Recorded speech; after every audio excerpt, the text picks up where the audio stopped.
So let's talk about keyframes. Keyframes allows you to control what you want to do to the video, in this case, position or scale, and that's all under effect control. So when you click on the clip under effect controls, in this case, I'm going to turn on the position to use the keyframes by toggling the animation or hitting the stopwatch button.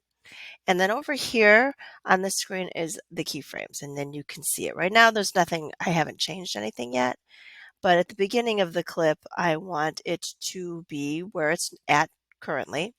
But then by the end of the clip, I want it to move off screen while the boat, the cruise ship, also moves off screen. So I'm going to move my cursor to the end of the clip and then hit this keyframe button here. It says add or remove a keyframe. When I hit it, you'll see it in this little window. So right now, nothing's changed. So when I hit it, it looks the same. I've got it right now at 75% slow motion so we could see it better. And then when it hits that keyframe, nothing happens. So what I'm going to do is on that second keyframe, on that last one, I'm going to click on it here. And then I'm going to change the position. So in this case, this is the X position and this is the Y, the horizontal and the vertical. So in this case, I want it to move all the way off screen by the end of that keyframe. So now this first keyframe is normal, and by the end, it's off screen. So when I play through, you see the screen pushes the boat, the whole video goes off screen like that, and that's keyframing. You can do the same thing with, so now I'm going to delete this keyframe. You can do the same thing with opacity or scale. So again, if we want this boat to disappear instead, I'm going to turn on the scale by hitting that stopwatch.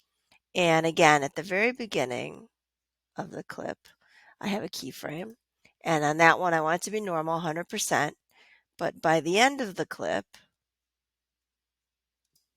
I'm going to hit add a keyframe. But on this one, I want that scale to be 0. So it starts at 100 and ends up disappearing, and the computer will know how to get from point A to point B. When I hit play, it is almost zooming out and disappearing. Now you can reduce the anti-flicker.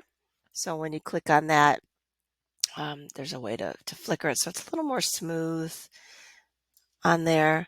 So it's less jumpy when it zooms in or out. But that's a keyframe to do the scale. And if I don't like it, if it's too slow, then all I have to do is up here, move that keyframe over, and then it will move a little faster on that scale. And again, same thing. So I'm going to turn that one off just so I can show you. And put the scale back at 100% just so I could show you opacity. So opacity allows us, think of invisibility. So opacity is how bright we see something.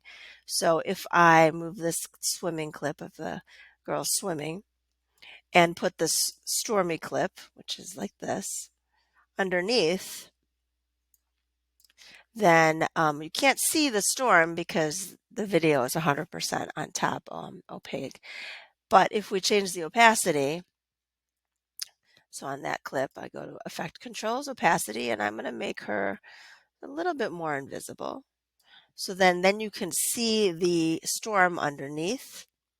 And again, with keyframes, you can adjust the speed at which that opacity shows up. So over here, I'm going to click the stopwatch to turn on the opacity.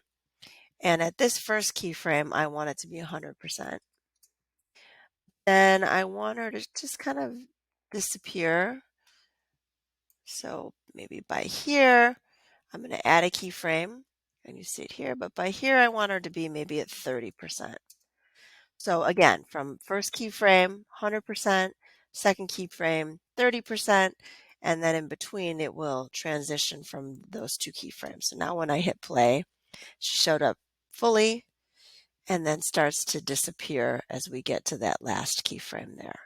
So keyframing, again, gives you some control to change the effects on your videos and to time them so that they come in and out as you want them.